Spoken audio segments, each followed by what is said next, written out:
Salam dan bahagia. Bapak Ibu hebat, perkenalkan saya Jalal Rebong, calon guru penggerak Angkatan 9 dari Kabupaten Lembata. Pada kesempatan ini saya memaparkan tugas koneksi antar materi, kesimpulan dan refleksi pada modul 1.1. A. Pendidikan dan pengajaran menurut Ki Hajar Dewantara.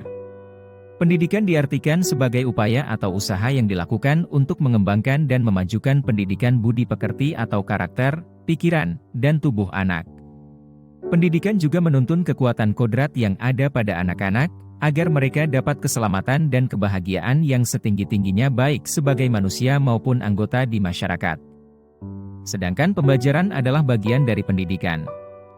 Maka, pengajaran adalah pendidikan dengan cara memberi ilmu atau pengetahuan, serta juga memberikan keterampilan kecakapan kepada anak-anak yang keduanya dapat memberikan manfaat bagi anak-anak baik secara lahir maupun batin.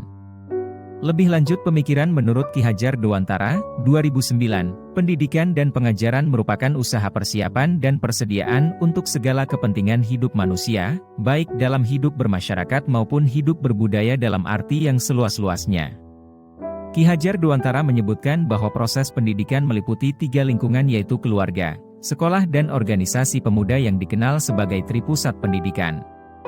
Di dasar-dasar pendidikan yang menuntun oleh Bapak KHD menjelaskan bahwa tujuan pendidikan yaitu menuntun segala kodrat yang ada pada anak-anak, agar mereka dapat mencapai keselamatan dan kebahagiaan yang setinggi-tingginya baik sebagai manusia maupun anggota masyarakat.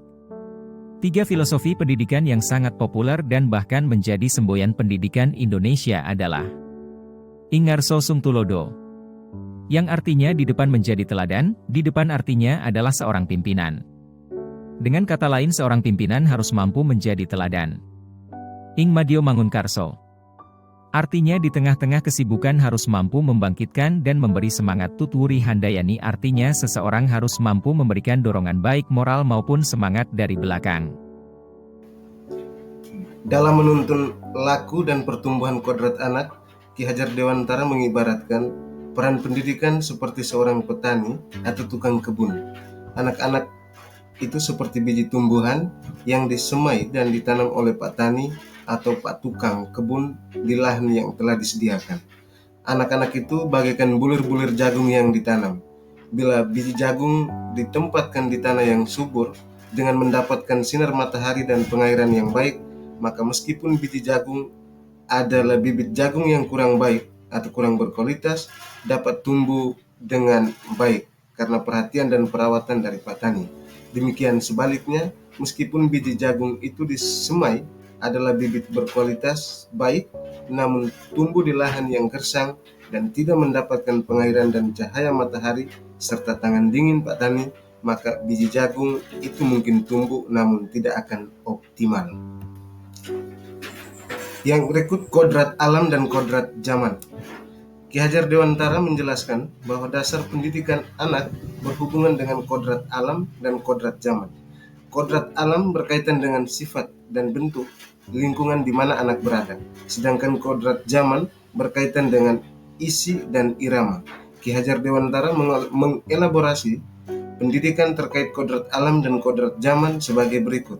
Dalam melakukan pembaharuan yang terpadu, hendaknya selalu diingat bahwa segala kepentingan anak-anak didik, baik mengenai hidup diri pribadinya maupun hidup kemasyarakatannya, jangan sampai meninggalkan segala kepentingan yang berhubungan dengan kodrat keadaan, baik pada alam maupun zaman. Sementara itu, segala bentuk isi dan wirama, yakni cara mewujudkannya, hidup dan penghidupannya seperti demikian, hendaknya selalu disesuaikan dengan dasar-dasar dan asas-asas hidup kebangsaan yang bernilai dan tidak bertentangan dengan sifat-sifat kemanusiaan. Ki Hajar Dewantara 2019 halaman 21. D. Pendidikan yang berpihak pada anak. Bagaimana yang disebut dengan pendidikan berpihak kepada murid? Pendidikan harus berpusat kepada murid itu sendiri. Dengan kata lain, dalam proses pembelajaran, murid lebih banyak aktif, bekerja dan bergerak. Murid bukanlah sebuah objek yang hanya menerima dan menerima saja, tetapi murid merupakan sebuah subjek yang bergerak aktif. Guru berfungsi sebagai fasilitator.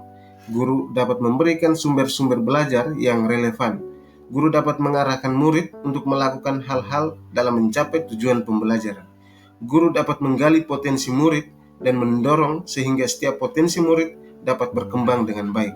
Guru berfungsi untuk mengarahkan dan membimbing sehingga murid paham apa yang dapat dilakukan untuk mengembangkan dirinya. Dengan pendidikan yang berpusat kepada murid, maka murid akan menjadi sosok yang memiliki kemandirian. Selanjutnya, perkenankan saya untuk menjawab pertanyaan-pertanyaan pemantik untuk menyimpulkan dan merefleksikan terhadap pemikiran-pemikiran Ki Hajar Dewantara. Apa yang Anda percaya tentang murid dan pembelajaran di kelas sebelum Anda mempelajari modul 1.1?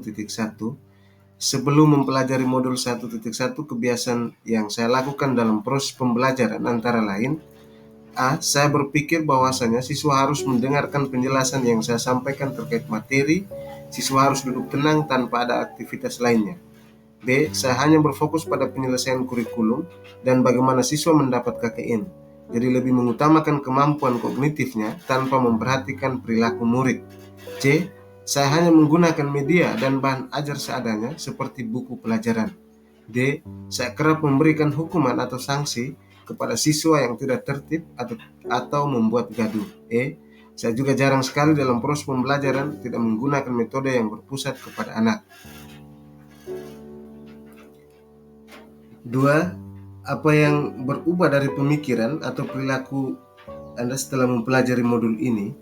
Berdasarkan pada pemikiran pendidikan menurut Ki Hajar Dewantara, maka saya harus merubah pemikiran saya tentang pendidikan yang berpihak kepada anak dengan cara: A. Merubah pemikiran bahwasanya guru bukanlah satu-satunya sumber belajar, karena banyak sekali sumber-sumber belajar yang bisa anak gali sebagai bekal pengetahuan mereka yang bisa mereka dapatkan juga dari internet melalui smartphone atau laptop. B. Merubah pemikiran bahwa pelajaran terpusat pada siswa dan guru sebagai fasilitator, menuntun, membimbing juga sebagai pamong. C. Merubah pemikiran bahwa saya harus mencari dan memperoleh media serta bahan ajar yang bervariasi, tidak hanya materi yang terdapat pada buku tetapi bisa dari sumber lain. D. Merubah perilaku menjadi pendidik yang lebih sabar dalam menghadapi perilaku siswa, tidak memberikan sanksi atau hukuman yang memberatkan siswa, memberikan kebebasan anak untuk menyelesaikan tugas sesuai dengan kemampuan, minat, bakat, dan kreativitasnya. E. Saya harus lebih banyak mempelajari metode-metode dan pendekatan yang berpusat pada anak dengan cara mengikuti pengembangan diri. 3. Apa yang dapat segera Anda terapkan lebih baik agar kelas Anda mencerminkan pemikiran Ki Hajar Dewantara? Setelah memahami modul 1.1, ada beberapa hal yang dapat saya terapkan agar pembelajaran di kelas dapat mencerminkan sesuai dengan pemikiran KHD. Di antaranya: A. Merancang pembelajaran yang inovatif, kreatif, dan interaktif dengan melibatkan siswa. B. Menerapkan pembelajaran yang berdasarkan kodrat alam dan zaman. Dalam hal ini pembelajaran berdasarkan pada sosial budaya, khususnya di wilayah Kecamatan Ilape, Kabupaten Lembata, NTT. C. Pembelajaran yang mengutamakan aspek budi pekerti. D. Menerapkan sistem among atau menuntun siswa bukan menuntut. Kesimpulan: berdasarkan hal tersebut, saya berikan kesimpulan bahwa dalam proses pendidikan, sebagai seorang pendidik, saya harus mampu melakukan pembelajaran yang berpihak kepada anak, menuntun anak sesuai dengan kodrat alam dan zaman, mengajarkan budi pekerti untuk membentuk karakter anak yang baik. Demikian yang dapat saya paparkan. Terima kasih. Salam bahagia, salam guru penggerak, tergerak, bergerak, menggerakkan.